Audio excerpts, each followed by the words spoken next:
Got 20 seconds. Come on, man, to go. Keep moving. Good. Get those knees up. Explode. Good. Explode. Let's go. Up. Rock forward. Let's go. One more. Go. This is the Fight Strength Podcast, NSFW, presented by Breaking Muscle. Hello and welcome back, my fighting and fitness fans, for an all-new episode of Breaking Muscle presents Fight Strength NSFW. I am Jason Burgos, senior editor for MMAsucker.com, and with me is my compadre in podcasting, the strength and conditioning star of American Top Team and globe-trotting future model, the one and only Phil Daru. Phil, what is going on this week? What's going on, brother? I'm good. I feel good today. I feel good. I'm almost ready to make my transition and fly about 15 to 16 hours to Russia. So we'll see how that goes. Florida guy going to Russia in the cold weather, but it's the first time I've been under 30 degrees. So we'll see how that goes. But other than that, I'm feeling good. Like, are you prepared for, Russia has some issues right now with, the U.S. Is there any, if like someone goes, Mr. Daru, tell your president, we did not interfere. Are you going to be like, oh, yes, I totally agree. I understand. Is that your Russian? Stop. Is that your Russian accent? That's my Russian. I had to bring it out for you. I know you like it. That don't sound good at all. Come on, Mr. Daru, you love Mother Russia. Please tell me. It's sounding like you're German, bro. What are you doing? They're close, though. Okay. They're right near the border. I am very close with my Russian comrades. And let me tell you something. I think I'll be fine. But if I don't return, I'm going to send you a text and tell you to please help me. But if not, I'm good. Honestly, I am excited, though. I am excited to go to go to their country. It's a beautiful country, and I'm really looking forward to working with the killers that they have out there. All the Russians are true athletes, true fighters. So it's gonna be a good experience, and I'm excited. Should we have a safe word, like you text me Black Hawk Down, and I know, okay, I gotta call the FBI? Yeah, something like that. Now, for fans of the show, that is a bit of a different opening than the usual, and that is because we now have a working relationship with a very popular fitness website, Breaking Muscle. So upcoming episodes with strength training experts will be special editions for this site. We are pumped about this opportunity, and just grateful to the folks at Breaking Muscle for working with us. Or for those people unaware of what NSFW means, it's an acronym for Not Safe for Work, because we like to get a little explicit on the show. Just letting you a heads up. But again, big thank you to Breaking Muscle, and I hope all you fans of Breaking Muscle listening to our product are excited and interested in what we can offer with this training expert like Phil Daru. Now, on our show this week, our guest is an example of the men and women bringing new technologies into the world of MMA and fitness training, and that is the very busy and longtime friend of Phil's, Nicholas Davenport. Now, of course, if you enjoy our interview with Nicholas today, you can also always check out all our previous episodes with other experts in the field of strength training and conditioning, like Dr. Corey Peacock, working out of Florida 2, who used to be at Black Zillions, now at Hard Knocks 360. Zach Evanesh, legendary Northeast wrestling coach. Dr. Andy Galpin, PJ Nessler, Cameron Josh, the understudy to Joe DeFranco, or Dan Gardner. Then find our pages on iTunes, iHeartRadio, SoundCloud, Google Play Music, and on YouTube, amongst other streaming services. You guys can go check out those previous episodes. Tons of knowledge bombs on fitness and strength training and all kinds of things, and just the sports science. Now, Phil, tell us a little bit about how you know our guest for today, Nicholas Davenport. It's funny. Me and Nick used to play high school football together. We went to the same high school. We're from the same neighborhood. Nick, basically, all throughout high school, he was a brain. Like, he had straight A's, 4.0, like crazy GPA. He would help us with all of our math homework and things like that because, to be honest, most of us wanted to just play football. So for him, I could see him going into this field of sports psychology and furthering his knowledge. And now he's a professor at Broward College. He has his master's in sports psychology, and he's a thinker, man. So, like, bringing him in, especially for Dustin's camp, and this is something that me and Dustin were thinking about doing and bringing in because, Poirier is somebody who's been in the game for a long time. He has the physicality. Obviously, he's tough as shit. He knows what he needs to do from that aspect. But bringing in another way to get him to progress as a fighter. This is something that was truly missing in his game, and bringing on Nick. And I know just from him, just knowing him, he's going to bring something special to the table. So it was good, and I'm glad we have him on the podcast. And for the folks that fans of Breaking Muscle that are listening to our show for the first time, I mean, Phil Daru works with some of the best fighters in the world at American Top Team. Ioane and Jacek, Dustin Poirier, as you mentioned, King Mo, Colby Covington, Alexei Olenek. I mean, these are some of the best fighters in the world. He's even worked with Tyron Woodley, another champion. I mean, so Phil has an expert knowledge. So if he's bringing in a guy like Nicholas Davenport to a organized, big-time brand in American Top Team, this just shows you how serious and legit this technology is, and it's really cutting edge. But on our show every week, we have the traditional Ask Daru segment. We have some really good questions for Phil so you can, showcase his knowledge on fitness and strength training. First question comes from Marcus Aurelio Sturpa. He asks and says, "Hi, Phil. I recently got to see your content and love it. I'm a PT working mainly with general populations and physique athletes, but I got 2 friends asking me for training program to improve their Thai boxing. Do you have any suggestions about how to start with them? I've read an article on GCP where you suggest starting with a hypertrophy block with some low-impact plyometrics to the transition into a strength phase. Now, my main doubts are, as he lists, and we're going to take it one by one here. His first main doubt for you is exercise selection for strength. He says, you suggested, for instance, glute bridge floor press. I would have never thought about that. Could you briefly explain your thoughts process behind choosing exercises during this phase? So what a glute bridge floor press is something that's going to make sure that we're getting good joint centration. So we're making sure we're stabilizing one particular joint and we're moving the other in a dynamic fashion.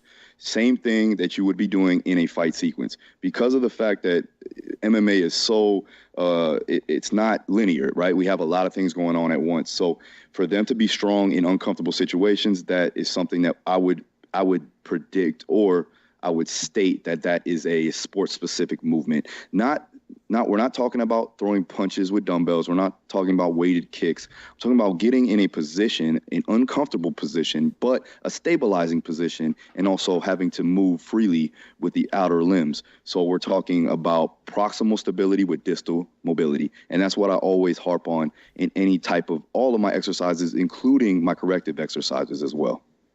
Now, his second question, or doubt, is when it comes to hypertrophy, what are the muscles that you would put more volume on?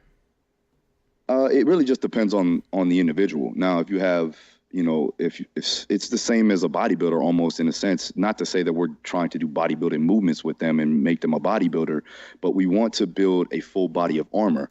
So if a hamstring is overpowering a quad, we want to bring up the quads. If let's say if your chest is so big that you have no back at all, we're going to do a lot of posterior chain work.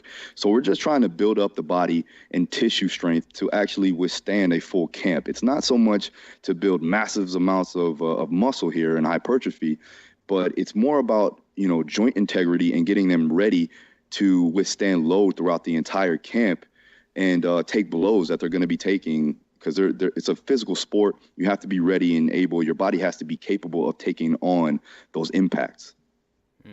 Now, the second question is from me. Now, we talked a bit about this as you mentioned last week on the show with Stitch Duran, that when you were here in New York for UFC 217, you have been using a fasting diet for a good bit now, and it's gotten you a lot of success. Could you explain the eating plan you are on and how it differs to other diets and how it has been beneficial to you?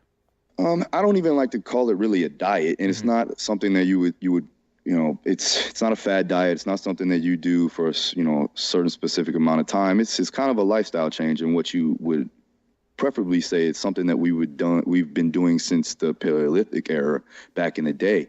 Now, let me start off by saying I'm not a dietitian. I'm definitely not a doctor, but what I've done and what I've got accomplished through this means it's actually helped me out, and I've been implementing this in with my clients as well. But I've been using a form of intermittent fasting called time restricted eating. Now, this basically means I fast for a certain amount of time and then eat in a window that coordinates with my circadian rhythms.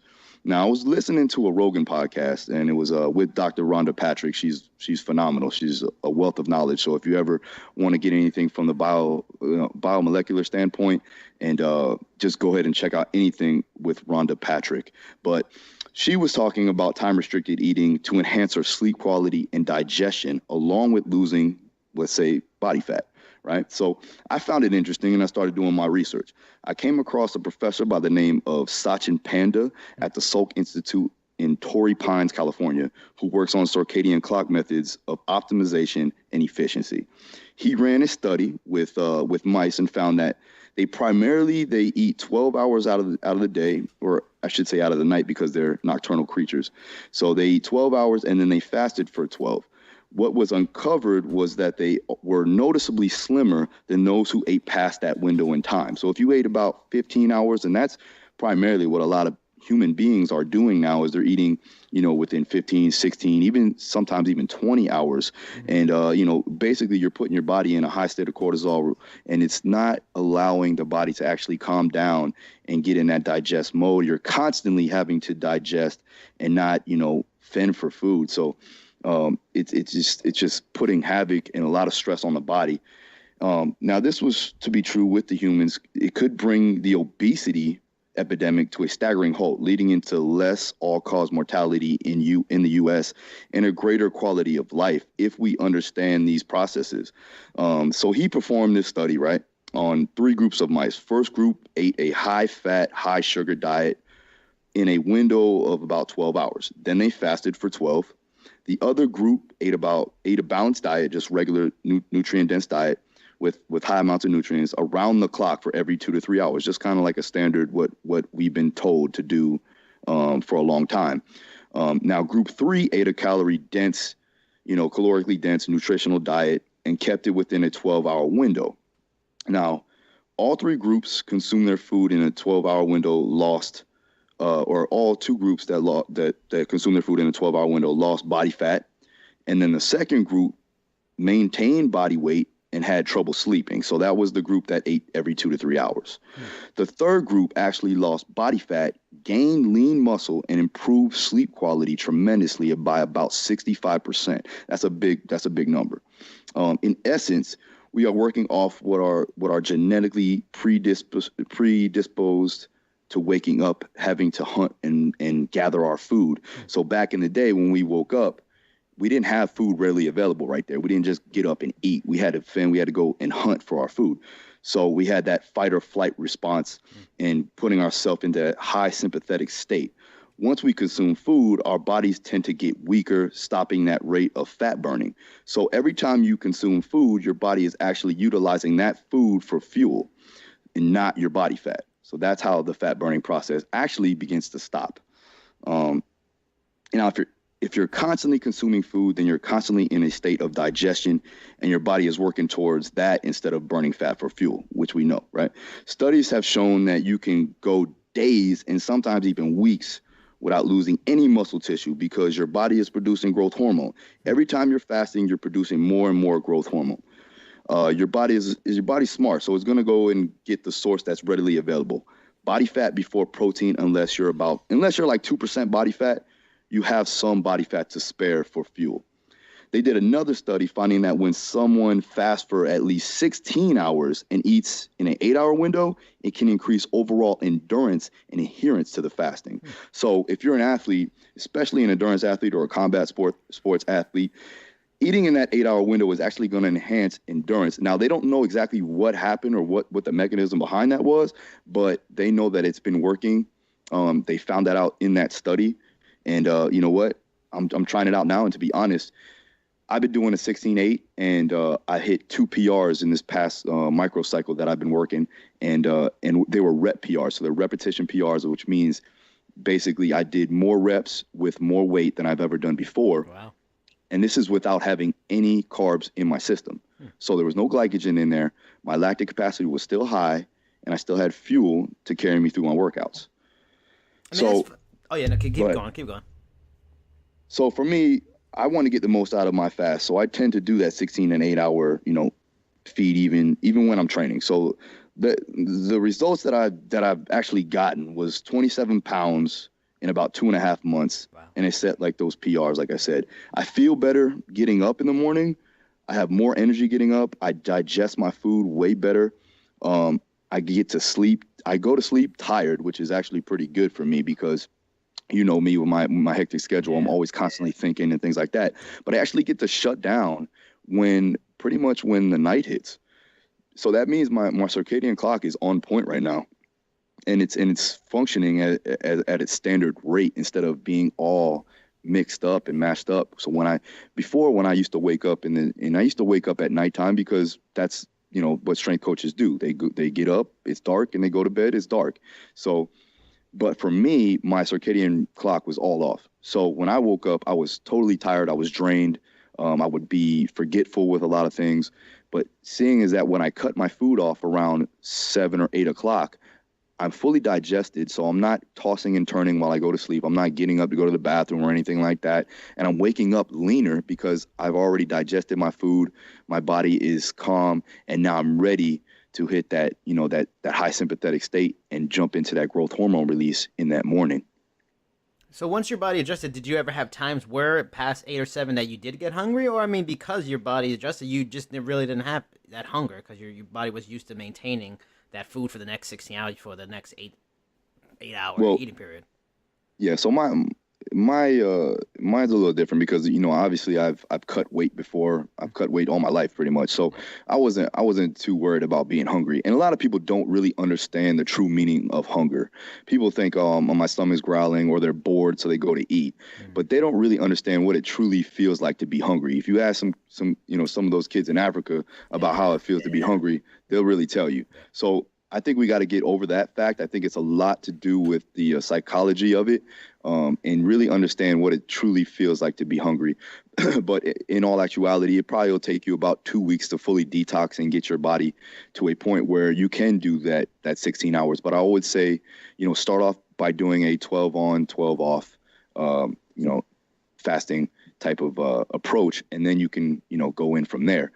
I put up a post or a challenge recently, and it's gotten some good results. I think that people are starting to buy in and understand what I'm trying to do here is that I'm basically trying to redirect our circadian clock, making sure that we are digesting our food properly, but we're also utilizing our body fat for that fuel throughout the day, or at least in the morning times. Now, this goes with a number of different health benefits. We're talking, you know, metabolism. We're talking, like I said, growth hormone release, testosterone building, muscle building, fat burning. And this will stop any type of heart and cholesterol imbalances or conditions that you may have. So, I mean, not to get too far into the science of things, but it truly is something that is beneficial, especially here in America, but also around the world. I mean, it's really fascinating. And what I love that you're giving here is not like just your personal experiences with it. You're giving research study, you know, facts and information. That's interesting too, because, you know, I was heavy most of my life, and I ended up losing, about 80 to 100 pounds because I did the 5 meals a day, but also I worked out. Well, and what's interesting about what you said with the mice is that, you know these are mice. They're not working out and keeping their body in that kind of, you know, situation. They're just living, and that they were still able to burn fat, and the other ones reacted differently. Is it a type of thing where are you open to, you know, people have different physiologies and whatever works for you, or are you a firm believer that this is probably a better way to go and it makes more sense, and you would even suggest it to your fighters and your clients? Well, Dustin Poirier does do something similar to this, but we only do it in certain amount of times, and it depends on the schedule, right? So if he's training, primarily you want to make sure that you're recovering pretty optimally. So especially when you're training multiple times throughout the day. So it has to be monitored by either somebody has, you know, some type of background in this situation, a nutritionist, a dietitian, somebody like myself who's actually been doing this and doing the studies on it, and understanding the fighter in general. But I totally agree upon doing this for general population. This is something that this could be beneficial for them in numerous amounts of ways, you know, not having to really worry about eating every 2 or 3 hours. And that's constantly what I get when I used to ask people to make sure that they're eating, constantly throughout the day to quote unquote speed up metabolism, which that in case I've done the research, I've seen the studies, and nothing really significant shows that you actually speed metabolism by eating every 2 hours. So, I mean, if you check the literature, there's not really definitive evidence on that. But, from that aspect, I definitely believe General Pop will definitely, benefit from this. And this could be a lifestyle change for them. A lot easier to manage, especially if you have, a job and you have kids and you have lifestyles and things like that.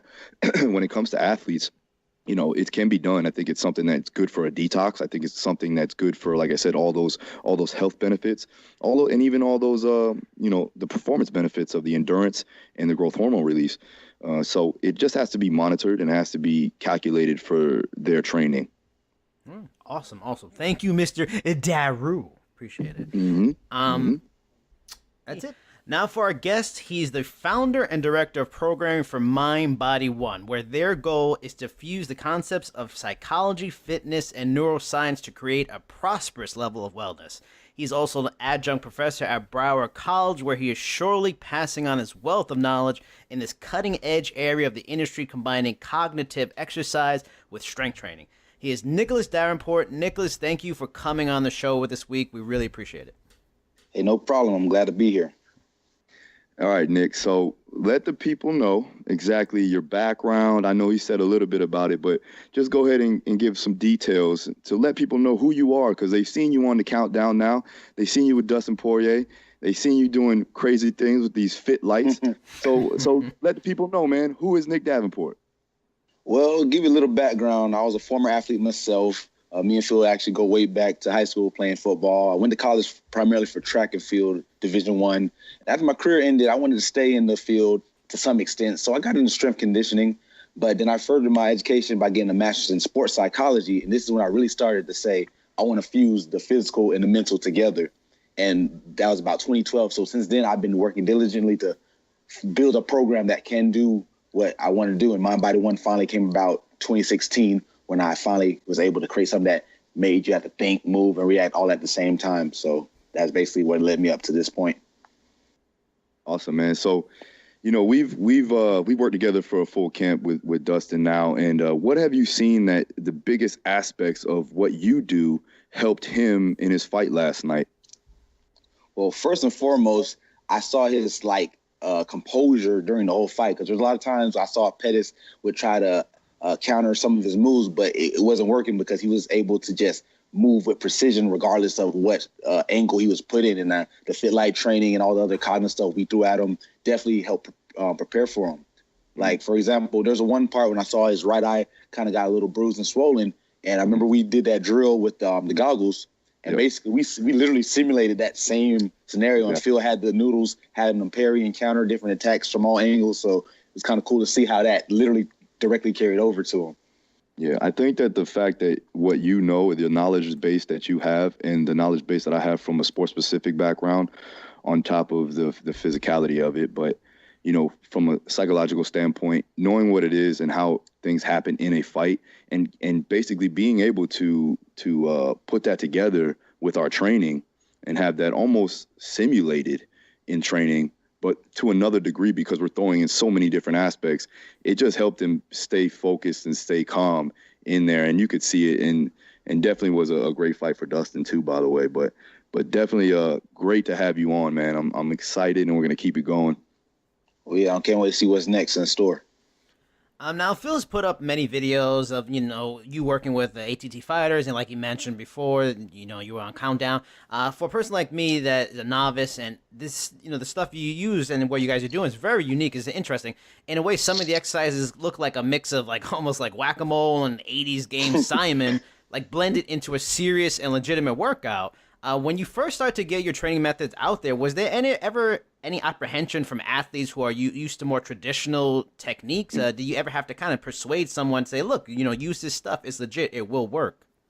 Oh, yeah, that's probably one of my biggest battles from several communities, because with athletes, they want to see tangible, physical, real life results. And I think the beauty, what kind of got Dustin and some of the other fighters signed on, was the fact that I could give them measurable time saying, okay, you missed X amount of lights, or you did this in X amount of time. And it gives me digital live feedback right then and there. So I can say, hey, let's get it under 1 second, or let's get it under half a second. So they now say, okay, I understand that. If I get in there saying, okay, we want to work on some cognitive prefrontal training to make sure your impulse control is more or active or less inhibited, it's just going to sound like gibberish. But when I say, hey, get under this time, they say, okay, and they get under that time and we're good to go.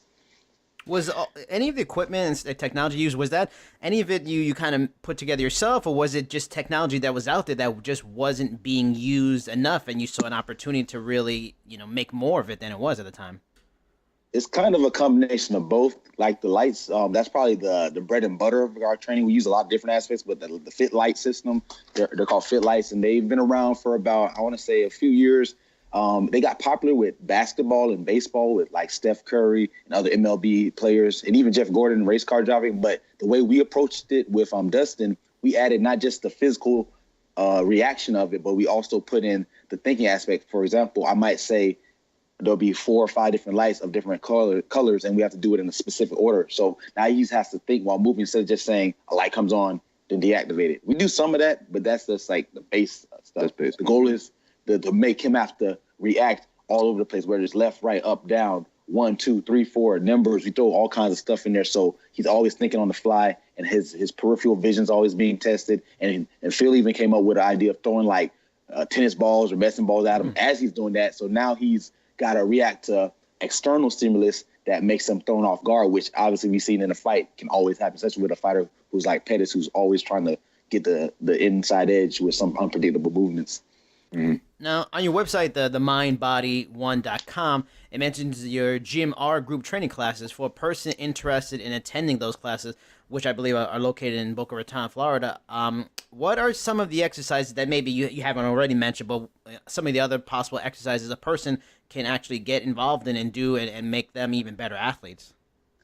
Well, the easiest way to do it, I guess, without the fancy equipment is just integrating some kind of thinking component while you're physically moving. For example, if you're doing say a goblet squat, because we never really want to do with something heavy like a barbell squat because you want to have your full attention there. But say something like a goblet squat, I'll be like, on every odd number, do a 3-second hold, or every even number, do a squat jump. You know what I'm saying? So now you're adding that thing aspect while physically exerting the force, which your brain working in conjunction. There's a lot of research behind when you multitask doing physical with the mental. It adds more development of your neurons and makes some stronger connections. Yeah, I mean, this is something that we kind of integrated too with Dustin, where we got him physically exhausted and then have had him, think cognitively in a short duration and have him react to different stimuluses. So I think that was something that actually helped him stay focused. And we could see that in other fighters, especially when guys get hit or get rocked or get tired. They need to be able to think and still be technical. So I think that this is something that you can implement, but safe and effective at the same point. Phil, your next question? You have another, right?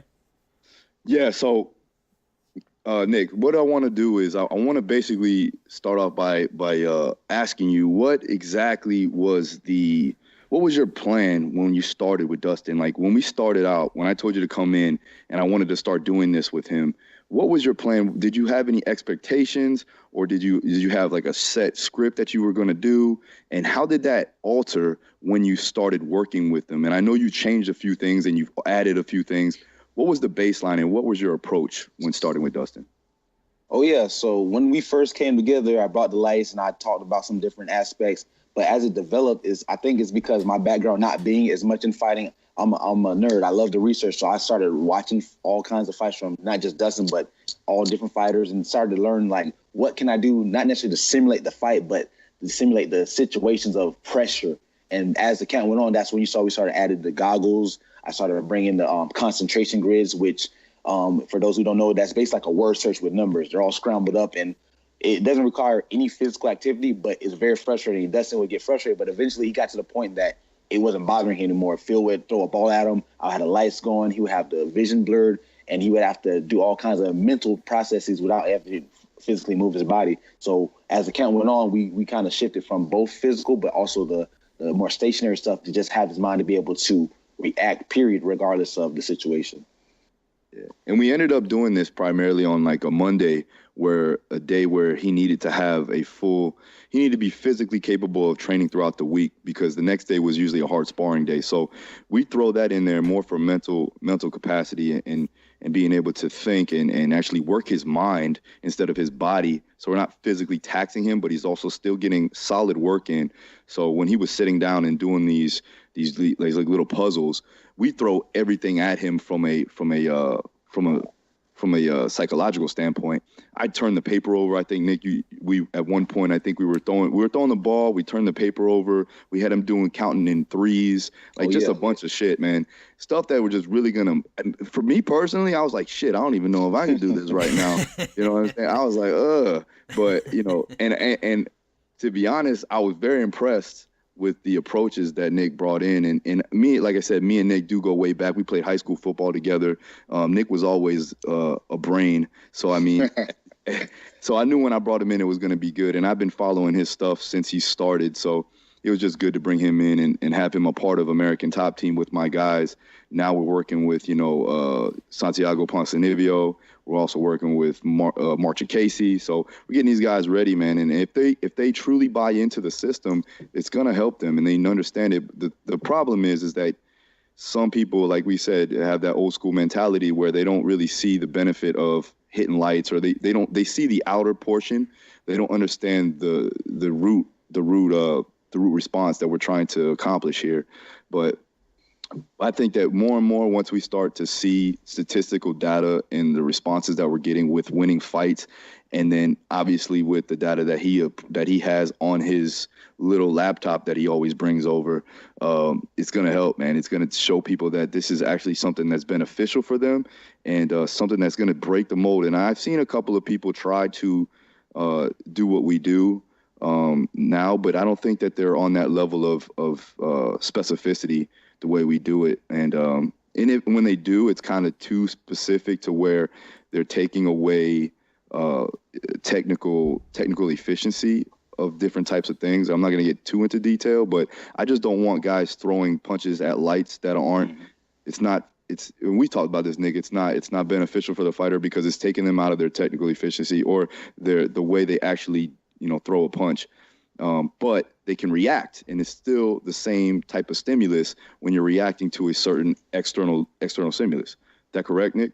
Oh, yeah. It's just like we said last week. We're talking about how if you being a strength coach, you getting someone strong and powerful doesn't make them a better fighter, but their fighting skills with that strength and power will allow them to be more proficient and carry over. And that same thing we're doing. Obviously, we're never going to react to a light or a puzzle in a fight, but the same brain waves that have to fire to tell you to react, turn this way, turn that way, stop, don't hit this, move this way, is the same process it's going to have in the fight. So that's why I tell, don't look at the face value, but more so the interlying factors that will carry over. Yeah. From a fighter's perspective, you're learning how to react instead of guess. And that's one thing that's totally missing in some people's games is they're already it's almost like improv. Like you want to see what your opponent is doing and then react to what they're doing instead of already premeditating what you're going to do before you see the fight or see the opponent do something to react to. So we're talking about all reaction and no guessing, and that's something that can help with all sports, not just MMA, but specifically for combat sport athletes. I think it's vital, and we'll see how it goes from there. Yeah. Now, I mean, Phil mentioned the laptop you have. How has working with fighters at ATT helped your strategies and methods? Are you getting tons of new results by working with such high-level athletes, and has the experience made you make any changes to the techniques you've already have? Oh, yes, definitely. So basically, like you mentioned, I work at I'm an adjunct professor at Broward College. So with my classes, I kind of use my students because they love the different approach of training because I teach health and wellness and fitness, and I bring the lights, and I'll actually use them as kind of standardized data so I can compare them to the fighter so I can have a baseline to be like, okay, now we know what fast is. Because, for example, we do a drill called impulse control. It's pretty simple. We use 2 lights. Red is you don't hit, green you do hit. And when Dustin first started, he was at about 0.43 second average, so that's less than half a second reaction time. My class, we're doing like 0.5 high. Now we got him down to his fastest touch is 0.26 seconds, a quarter of a second. And this requires him moving his hand from his lap to about a foot in front of him, then back to his lap, and repeating that process over and over. So a quarter of a second. And it showed last night for sure. So this data I'm getting, it gives me a way to say, okay, what's working, what's not working. I do a little statistical analysis, say what correlates with what. So I can be like, okay, this is not really as needed, and I cut it out. Like it's just with strength training. If it's not doing something that we need, why keep doing it? So I try to refine it every session. Now you also mentioned that you like doing research. You're a nerd. Phil calls you a brain. Like, what was it about this specific spectrum of the strength and conditioning industry that really is cutting edge? A lot of people still don't understand and know about this. Yeah, what drew you to want to take part and building your brand around this? Well, basically being a former athlete, when I was in undergrad, I was a top-ranked long jumper in high school. But when I got to college, my mental game was not there. I had a lot of discouraging things with coaches, personal issues, and I just wasn't there. So when I graduated, like I said, I wanted to stay in the field. So when I learned about what sports psych was, I went to a small college called Bethune-Cookman University. We barely had a team, let alone anything advanced like, LSU's or Alabama's, like a sports psychologist. So when I found out what this was, I'm like, I love this subject. So I just delved into it.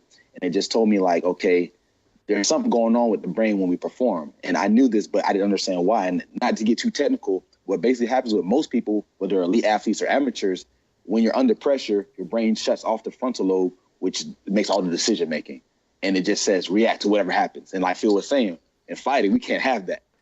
So basically what we're doing now is we're getting to the point so that frontal lobe stays activated, so they're not just using animal instinct, which obviously can help in a brutal fight, but sometimes that could backfire too. And I think Dustin showcased very well that even though he was brawling, he kept his composure that whole time.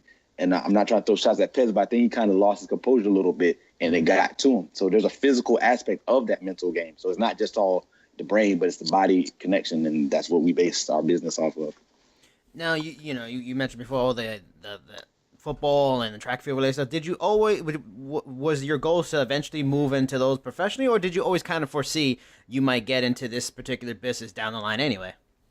Well, I guess that was always a goal because every young kid, there's 2 million different athletes in elementary to high school that's saying, I want to be in the NFL. We know the statistics. Mm-hmm. It ain't going to happen for probably 1,999,000 of them. So basically I said, if it don't, because like I said, Phil, we're at one of the top ranked schools in America, not just Florida, and we were some of the top in Broward. He played in the All-Star games. I got invited to a lot of big camps. So we were good athletes. So we had the potential, but I told myself at some point this may end whether or not I make it. And I prepped myself.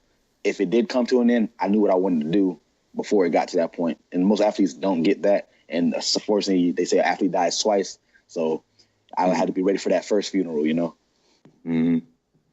That's cool, man. So let's segment back into you going to Bethune and knowing obviously you ran track and things like that. You're an athlete, but what exactly skewed you to going into that sports psychology realm and actually pursuing this as something as your full-time gig? Well, basically that's my personality of going against the grain. So when I graduated from Bethune, my undergrad was in psychology first, and I wanted to stay in psychology, so I didn't know where to go. I just said, no, what? I'll be a therapist. So I started taking classes at Barry University in Miami, and I was like, this is boring. So I had a classmate, she told me that she had her master's in sports psych, and I'm like, what's that? So I enrolled in that program, without even thinking, because I'm very impulsive. Despite what I teach, I'm impulsive on a lot of things, so I jumped right into it, and I loved it, and it worked out. So basically, it was just a matter of me going against the grain because she said there's no money there. And I'm the type of person, as you know, it's not all about the money. If I can do something I love and get paid from it, that's where I want to be. And that's basically what led me down the path. Gotcha. All right, I mean, that's pretty much all the questions we have now. Is there anything in terms of social media? I mean, we mentioned mindbody1.com, social media, Twitter, the Instagram, Snapchat, Facebook, anywhere people can start to follow you so they can further understand this amazing, progressive, interesting work that you're doing so they can go and see what else you're doing? Oh, yeah. So on pretty much all social medias, my personal myself is under Mr. Mental Muscle. That's on Instagram, Facebook, and Twitter. And then the company is at The Mindbody1, TheMindBody1. So that's all the social medias for the business and my personal, which you can see all this different stuff and me going deeper, explaining a little better, and they can see all the videos we do. All right, Phil, as always, give me your social. Yeah, so one thing I also want to say is that me and Nick are actually looking into doing some seminars with both MMA strength and conditioning and the sports psychology of cognitive conditioning. So if you are interested, anybody, if you own a gym, if you work with fighters, if you're interested in us coming out there and actually teaching some of these routines and these techniques, hit us up. You can hit me up at phil@darustrong.com on email or any type of social media, Daru Strong on Instagram, Daru Strong on Twitter. And you can also follow all my videos again on Snapchat, Daru Strong 1. All right, for me, you can find me on Instagram at Jericho Vendetta and Twitter, Cheap Seats Chat. Now, always remember, you have to find us on Facebook, Fight Strength and Fight Strength Podcast, and on Twitter, Fight Strength _. Thank you so much, Nicholas. Really appreciate it. I'm fascinated by the work you do and you're doing with Phil, and just thank you so much for coming on the show with us this week. Thank you for having me on, and thanks, Phil, for bringing me into this world, because it seems like it's only going up from here. So I appreciate it, both of y'all. Yep, plenty more to come, brother. All right, that is our show for this week. I am Jason Burgos. He was Nicholas Davenport, and of course, bearded wonder Phil Daru. Talk to you next time, everybody. Bye-bye.